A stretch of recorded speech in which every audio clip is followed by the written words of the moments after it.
Hi అండి, నమస్తే. Welcome to Lakshmi's cooking. ఈరోజు నేను టేస్టీగా మిల్ మేకర్తో పలావ్ తయారు చేస్తున్నానండి. చాలా బాగుంటుంది. ఎప్పుడైనా లంచ్లో కానీ డిన్నర్లో కానీ ఏం చేయాలో తెలియనప్పుడు ఇలా ప్రిపేర్ చేయండి, చాలా బాగుంటుంది. మరి దీన్ని ప్రిపేర్ చేయడం కోసం స్టవ్ మీద ఇట్లాంటి పాట్ని ఒకటి పెట్టేసుకొని అందులోకి ఆయిల్ వేసుకోవాలి. ఆయిల్ వేడయ్యాక చెక్క, లవంగాలు, యాలకులు వేసుకోవాలి.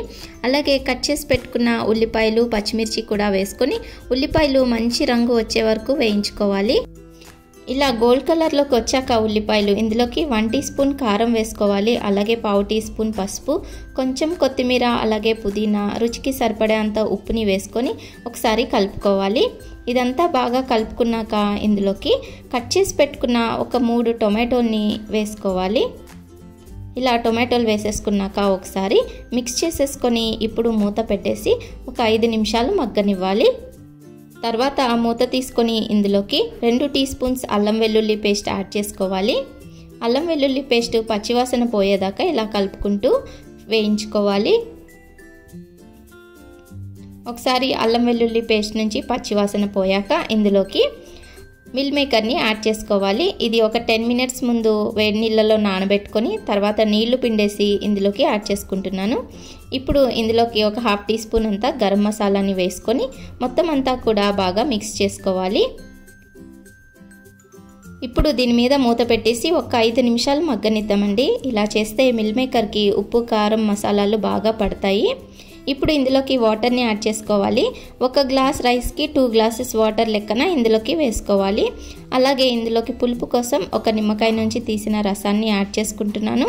అలాగే కొంచెం కొత్తిమీర, పుదీనా కూడా వేసుకొని మొత్తం అంతా కూడా ఒకసారి మిక్స్ చేసుకొని ఉప్పు, కారం చెక్ చేసుకొని అడ్జస్ట్ చేసుకోవాలి. ఇప్పుడు మూత పెట్టేసి నీళ్లు మరిగే వరకు మరిగించుకోవాలి. నీళ్లు మరగడం స్టార్ట్ అయ్యాక ఇందులోకి రైస్ని యాడ్ చేసేసుకొని మొత్తం అంతా కూడా మిక్స్ అయ్యేలాగా ఒకసారి బాగా కలుపుకోవాలి. అదే బాస్మతి రైస్ యాడ్ చేసుకున్నారనుకోండి, 1 గ్లాస్కి 1.5 గ్లాస్ వాటర్ అయితే సరిపోతుంది. ఇప్పుడు దీని మీద మూత పెట్టేసుకొని హై ఫ్లేమ్లో ఒక 5 నిమిషాలు కుక్ చేసుకుందాం. తర్వాత మూత తీసుకొని మొత్తం అంతా కూడా మిక్స్ చేసుకొని ఇప్పుడు ఫ్లేమ్ని సిమ్లో పెట్టేసుకొని మూత పెట్టేసి రైస్ అంతా పూర్తిగా ఉడికే వరకు ఉడికించుకుందాం.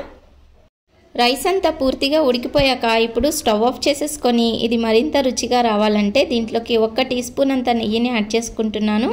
ఇలా నెయ్యి వేసుకొని కొద్దిగా కొత్తిమీర, పుదీనా ఆకుల్ని కూడా పైనుంచి వేసుకొని మళ్ళీ మూత పెట్టేసి ఒక 10 నిమిషాలు పక్కన పెట్టేసుకొని తర్వాత వేడివేడిగా సర్వ్ చేసుకుంటే చాలా బాగుంటుందండి. లంచ్ బాక్సుల్లో కూడా ఈజీగా చేసేసుకోవచ్చు, అంత టేస్టీగా ఉంటుంది. మరి మీరు కూడా ఈ రెసిపీని ఒకసారి తప్పకుండా ట్రై చేసి ఎలా వచ్చిందో నాకు కామెంట్స్లో షేర్ చేయండి. మరి మీకు కనుక ఈ రెసిపీ నచ్చితే తప్పకుండా లైక్ చేయండి, షేర్ చేయండి, కామెంట్ చేయండి, నా ఛానల్ని సబ్స్క్రైబ్ చేయండి.